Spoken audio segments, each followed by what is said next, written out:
Merci, Madame la Présidente.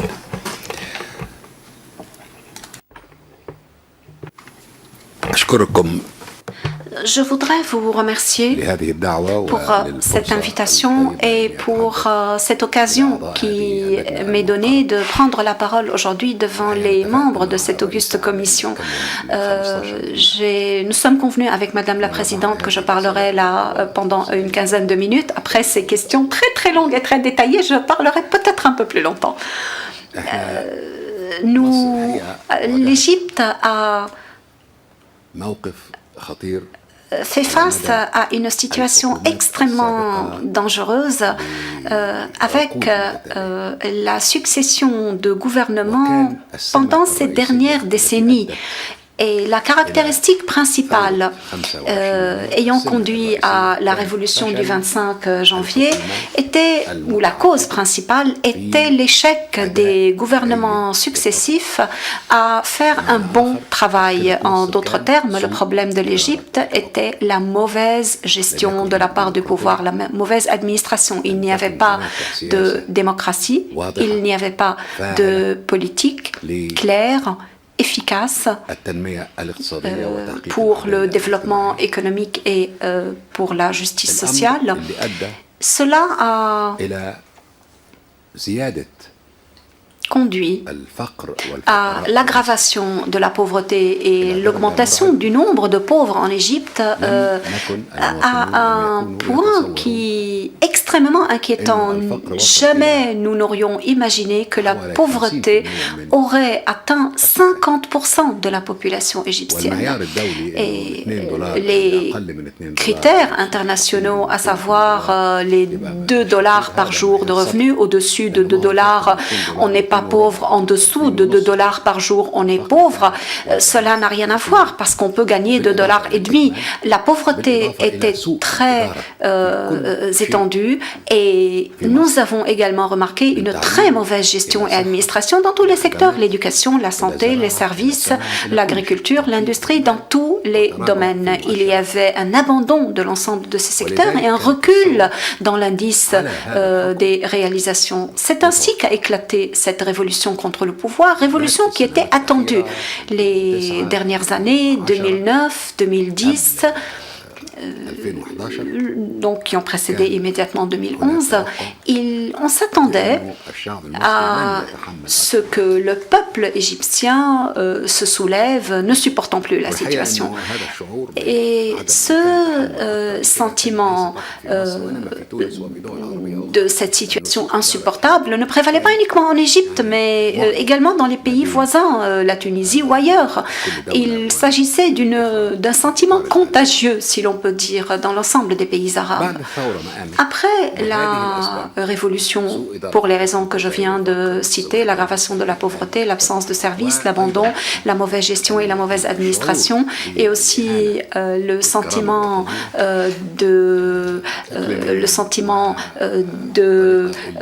d'humiliation et la façon dont on voyait les affaires du pays gérées, en particulier pendant les dernières années du président Moubarak.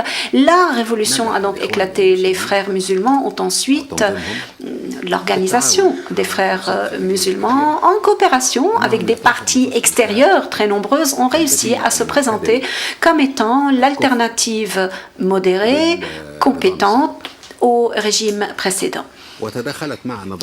Et il y a eu une théorie qui a eu cours dans les centres de recherche et les think tanks, et en particulier aux États-Unis, que le moment était venu pour coopérer avec l'islam politique modéré et combattre l'islam politique excessif.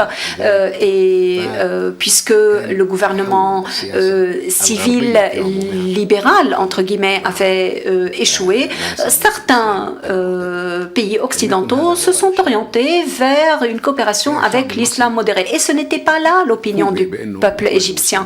Le peuple égyptien a été surpris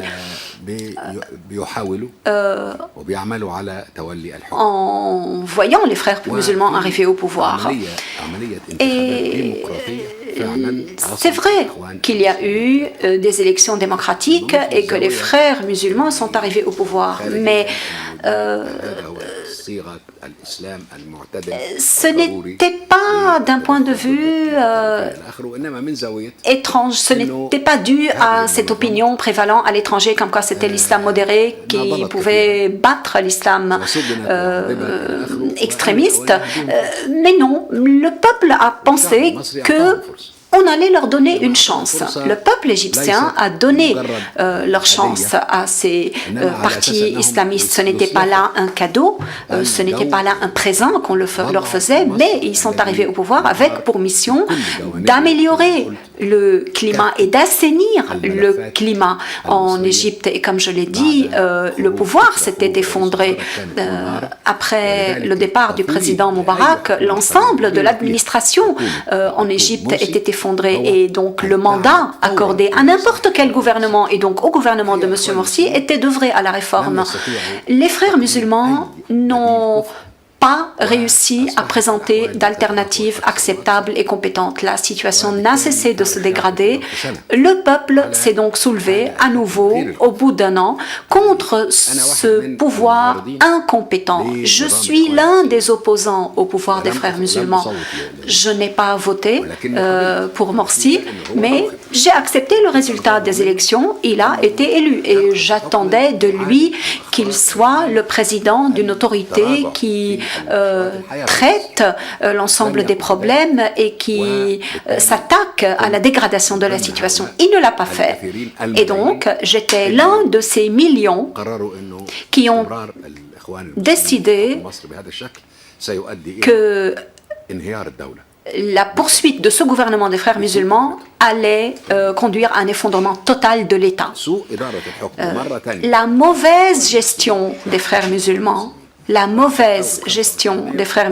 après le 25 janvier est la raison de la nouvelle révolte du 30 juin pour éviter un effondrement total en Égypte. Je vous prie de remarquer que la révolution du 30 juin avait une exigence démocratique. Tout le monde a demandé à l'ancien président Morsi d'accélérer ou de fixer aussi rapidement que possible les élections présidentielles. Ils ont demandé des élections présidentielles anticipées. Ils ne lui ont pas demandé de partir, mais ont demandé des élections présidentielles anticipées. Les frères musulmans ont refusé. Morsi en particulier a refusé. Et c'est cela qui a conduit à cette révolution populaire le 30 juin. Il ne s'agissait pas de manifestations sur la place Tahrir, mais dans l'ensemble des villes et des villages d'Égypte. Nous avons vu la mauvaise gestion et la mauvaise administration et les mauvais résultats qui tombaient jour après jour. Nous nous sommes posé une question. Et cette question, tout le monde se l'a posée dans le cadre des partis politiques, des courants politiques, des institutions, des think tanks, etc. Est-ce que l'Égypte, est-ce que les Égyptiens peuvent supporter encore un an de gouvernement des frères musulmans, un an de gouvernement de Morsi avec cette dégradation, avec cette mauvaise gestion et cette mauvaise administration? Et le consensus était non. L'Égypte ne peut pas supporter une année supplémentaire et donc la révolution du 30 juin a éclaté. Vous savez quelle a été la feuille de route qui a été convenue? La Constitution, les élections, un État, des institutions qui commencent à travailler pour améliorer la situation. C'est ce que nous avons fait. Nous avons adopté la Constitution, nous avons organisé les élections présidentielles et nous allons vers des élections législatives au plus tard au mois d'octobre en vertu de la Constitution. Donc, nous allons commencer la préparation des élections législatives dès le mois de juillet. Nous allons avoir entre-temps le mois donc le Ramadan, et ensuite il y aura les élections législatives d'ici le mois d'octobre. J'apprécie beaucoup ce que vous avez dit, Madame la Présidente, à savoir que la France espère que l'Égypte continuera à œuvrer pour avoir des institutions politiques et démocratiques, les droits de l'homme, les droits des femmes, les libertés publiques. En ce qui concerne les droits, la constitution égyptienne, la nouvelle constitution égyptienne est exemplaire concernant les droits de l'homme et les droits de la femme. Et je voudrais signaler ici que dans la constituante, nous sommes référés très souvent à la constitution française pour nous aider à rédiger notre constitution et pour nous aider à comprendre les concepts d'un gouvernement démocratique et bien les comprendre et nous mettre d'accord. Nous avons une très haute considération pour la constitution française et pour la pensée constitutionnelle et pour les techniques constitutionnalistes françaises, ce qui nous a beaucoup aidé d'ailleurs lors de nos discussions pour rédiger une constitution égyptienne. Je voudrais aborder un certain nombre de sujets que vous avez mentionnés, Madame la Présidente, par exemple la violence politique et les résultats qui en découlent. La révolution du 30 juin était une révolution très violente, car elle était déterminée à obtenir le changement après le refus des élections anticipées. Mais il n'y a pas eu de heurts et de sang qui a coulé dans la révolution. Le sang a coulé après.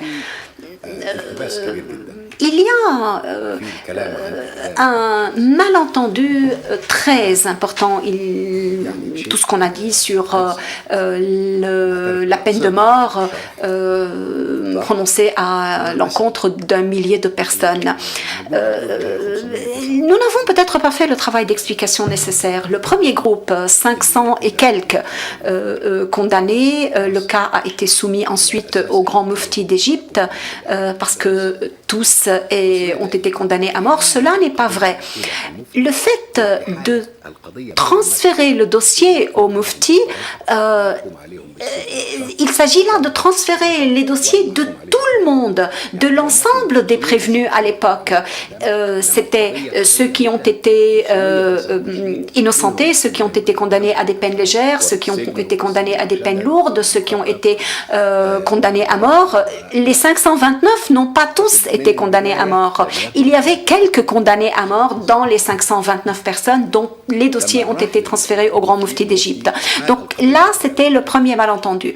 Donc les dossiers sont allés au mufti, ils sont revenus au tribunal et il y a eu une peine de mort prononcée à l'encontre de 37 personnes, dont 30 par contumace. Donc 37 condamnés à mort, dont 30 par contumace, ce qui signifie que le jour où l'un de ces 30 réapparaîtra, on ne va pas exécuter la peine de mort immédiatement. Et contrairement à ce qu'ont dit les médias, la loi égyptienne impose au procureur de faire appel de façon automatique et immédiate contre toute peine de mort. Aucune peine de mort ne peut être exécutée immédiatement. Dès qu'une peine de mort est prononcée, le procureur est obligé de faire appel. C'est ce qui s'est passé. La peine de mort, même contre une personne, pour être exécutée, doit traverser 4 étapes judiciaires. 4 étapes judiciaires avant de devenir définitif. Je dis cela pour montrer comment tous ces malentendus et ces ambiguïtés sont apparus. Tout cela est extrêmement grave.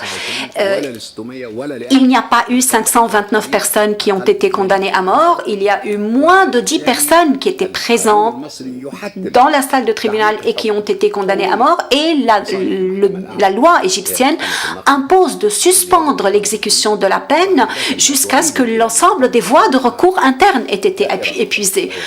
Donc, faire appel, aller jusqu'à la Cour de cassation qui renvoie vers une autre juridiction.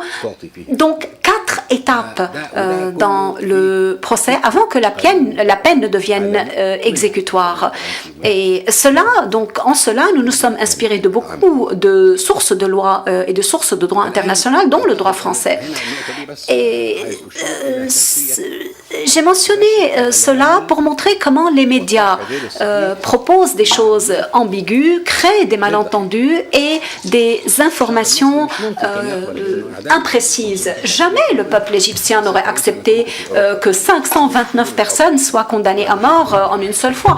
Madame la Présidente, j'étais en Europe lorsque les arrêts sont sortis. Lorsque j'ai vu 529 condamnations à mort, j'ai sursauté sur ma chaise et je me suis dit, mais comment ça peut se passer? J'ai posé des questions à mes amis qui m'ont expliqué. Ils m'ont dit, non, ça n'est pas vrai. C'est juste un amalgame qui a été fait par la presse. Et cela montre à quel point certains médias peuvent jouer un rôle négatif. Concernant la situation économique et sociale, et comme vous l'avez dit, Madame la Présidente, c'est vrai que si le gouvernement de Morsi a échoué, les gouvernements précédents ont échoué, quels sont les critères d'une réussite dans ce cas? Comment peut-on évaluer la réussite? À mon avis, la réussite vient. En fait, il faudrait que le nouveau pouvoir comprenne que l'échec du passé a conduit à la révolution. Le nouveau pouvoir a un défi. Il faut bien gérer le pays. Il faut gérer avec compétence. La nouvelle constitution a posé les bases pour cela, parce que la nouvelle constitution a imposé certains droits, a imposé le respect d'un certain nombre de libertés, de l'expression, de la religion, de la croyance, etc., des libertés qui n'existent dans aucune autre constitution arabe. Nous parlons de la liberté de l'expression artistique, la liberté de l'expression culturelle, la liberté de l'expression tout court. Toutes ces libertés sont protégées dans la Constitution. Et je pense qu'après l'élection du nouveau Parlement et l'adoption des lois, des nouvelles lois, la situation en Égypte sera totalement différente concernant les droits, les devoirs et les libertés. La situation économique et sociale, bien évidemment, la situation économique est grave et inquiétante, mais vous remarquez que en plus de 3 ans, nous venons de vivre plus de 3 ans de chaos. L'économie ne tourne pas rond, le tourisme s'est arrêté. Les réserves en devises ont commencé à bien baisser, mais le pays ne s'est pas effondré. L'économie continue à fonctionner. Il y avait une force qui a continué à pousser l'économie égyptienne. C'est vrai qu'on a un chômage à 20%, mais 80% de la population a commencé à travailler. Nous voulons réaliser le développement économique qui ira de pair avec la justice sociale. Puisque nous sommes à près de 50% de taux de pauvreté, nous devons faire en sorte que le développement économique aille de pair avec la justice sociale pour aider les couches les plus pauvres de la population à améliorer leur situation. Il est nécessaire, bien évidemment, de compter sur nous-mêmes, remettre en route l'économie, et il est nécessaire de travailler avec les autres pays. J'ai proposé la tenue d'une conférence économique internationale à laquelle participeraient le Fonds monétaire international, la Banque mondiale, l'Union européenne, le Conseil de coopération du Golfe, les grands pays industrialisés, l'Égypte bien évidemment, et que l'Égypte, évidemment la participation des fonds d'investissement, etc. Et au cours de cette conférence, l'Égypte présenterait un plan. Comment l'Égypte voit son développement économique et financier dans les 4 prochaines années, par exemple. De telles conférences économiques pour le financement sont devenues très importantes, et en particulier après les engagements pour une aide économique et financière de l'Arabie saoudite, des Émirats et d'autres pays qui ont dit qu'ils étaient disposés à investir des sommes importantes en Égypte. Et c'est là que nous voyons un nouvel ordre arabe. Nous avons vu les pays arabes intervenir pour aider le plus grand pays arabes, l'Arabie saoudite, ni le Koweït, ni les Émirats, ni d'autres n'ont pas attendu une autorisation d'une superpuissance. Ils n'ont pas attendu qu'un organisme de financement international bouge. Non, ils y sont allés de leur propre initiative. Et ça, c'est nouveau dans le système international, et ça, c'est nouveau pour les pays arabes qui ont décidé eux-mêmes d'investir alors que la superpuissance avait décidé d'arrêter l'aide fournie annuellement en Égypte, 200 millions de dollars par an. Les pays arabes ont donné 12 milliards de dollars.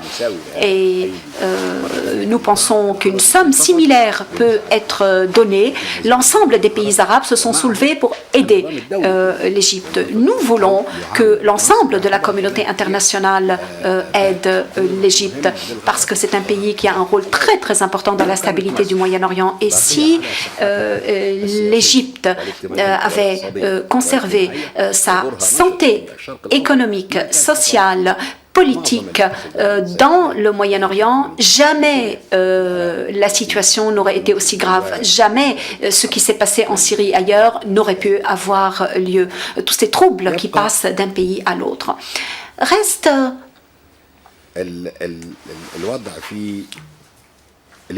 la situation en Libye, en Syrie.